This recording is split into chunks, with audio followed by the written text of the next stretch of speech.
5-10 minutes or so on what I'm seeing from you guys, what I'm liking.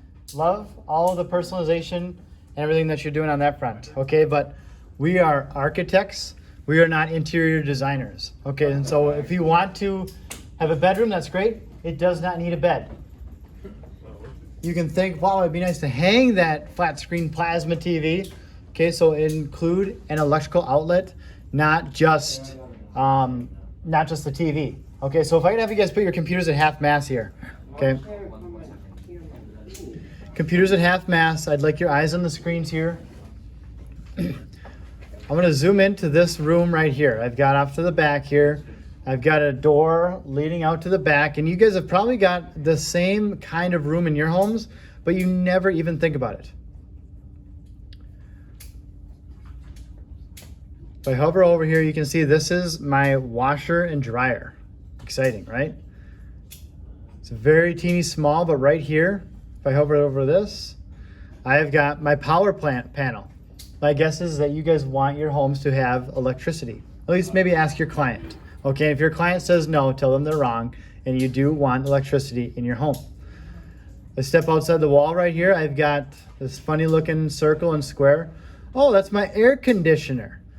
Okay, the goal here is that we are building homes that are move-in ready.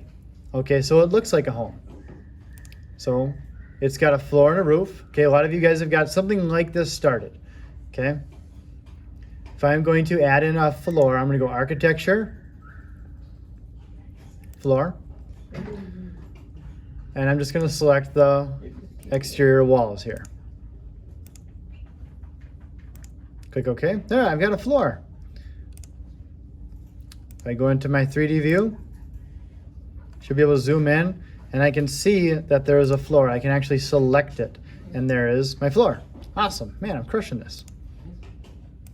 I'm also gonna want a roof. Okay, I know it's very simple kind of things, right? All right, I've selected the lowest level, so yes, I do want that on level 2. Revit knows this for me. Thank you, Revit. Where this says overhang, we're gonna put 18 inches. Okay, see that right there where I'm circling, 18 inches? And now I'm gonna select the walls. Do you notice if I hover over the inside of the wall, it puts that dotted line on the inside? That's the overhang that I just put up. I want that on the outside of the wall. That's gonna help the rain shed off and get away from the foundation of the building. It's gonna help a little bit with sunlight. Okay, once I've got that, I can click that check mark, go back to my 3D view. Hey, this is starting to look like a home. All right, if you're liking editing this too, inside of 3D view right here, I can actually right click this, I believe, and hide this element. Hide in view, hide elements. There we go.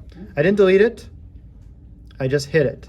And then there is a button somewhere down here that says reveal hidden elements. You guys can go and find that on your own, but it is kind of helpful to, sorry.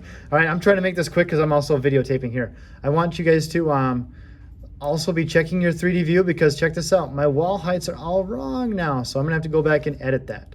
Okay, love that we are getting interested in putting in flat screen TVs and beds and whatnot, but we're move-in ready. So what that means here, I'm losing some of you guys. Please go half mast on the screens. I'm gonna go to Zillow. All right, here's a home for sale in Coon Rapids. Look at that, 3 bedrooms, 2 baths. All right, similar to what I'm asking from you. Yep, it's bigger. Okay, nice. We got a nice gazebo off the back, little shed back there. Ooh, look at those cabinets right there. Beauties, huh? Okay, let's take note of a few things. We've got cabinets. We've got a sink. Stove is probably going to be called a range inside of Revit. We've got a microwave. We're not going to be part of the group that's trying to get rid of microwaves. We got a fridge. Okay, these are the boring things you never think of in a house. Does anybody know what this is right here? Nope. Carbon dioxide. It might be. My guess is that it's a doorbell. Okay. It might be carbon monoxide. I could be wrong, but my guess is that it's a doorbell. Well, it's a it's an old house that has that little graveyard. Yep. Can we stop the side conversation here? I'm going to try and just kind of blitz through here. Okay, we've got some other doors here that are leading to some storage, some closets. We've got outlets. And this is actually carpet. Okay, we put in our floor, but adding that carpet is another, I'm not going to get into it here. We've got some window coverings. These are all things that will be listed that stay with the home. We've also got some lights in here. Okay, I'm asking you guys to go boring to start. After you've satisfied all this stuff, then we can go to the exciting, right? Ooh, we've got a ceiling fan over our red shag carpet. How about that? Nice bay view window right here. This is pretty fancy, right?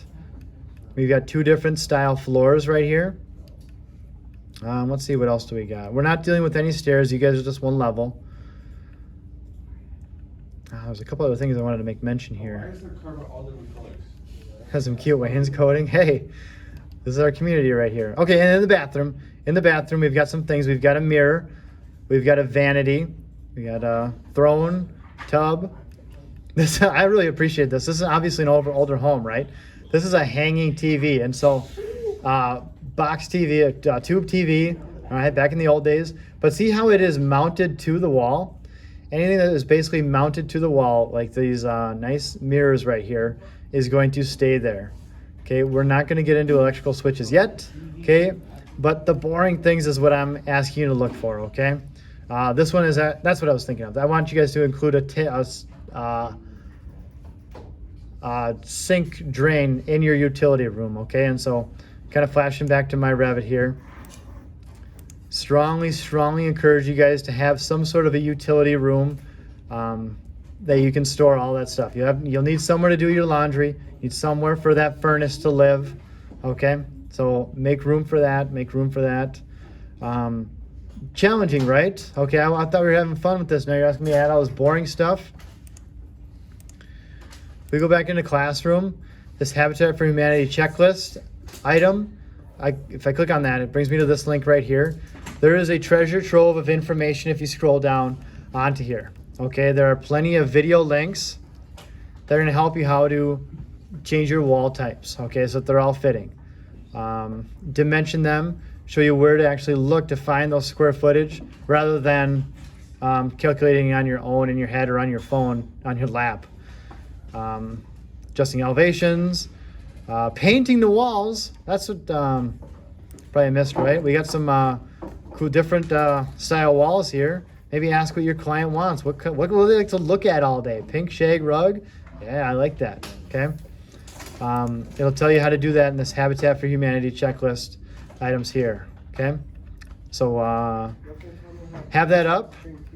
Tomorrow while the sub is here, please be kind to them. We've got 9 minutes here. Please be saving your work on the desktop. If you do not know how to do that, ask somebody next to you. If you guys cannot figure that out together, please call me over. End of speech.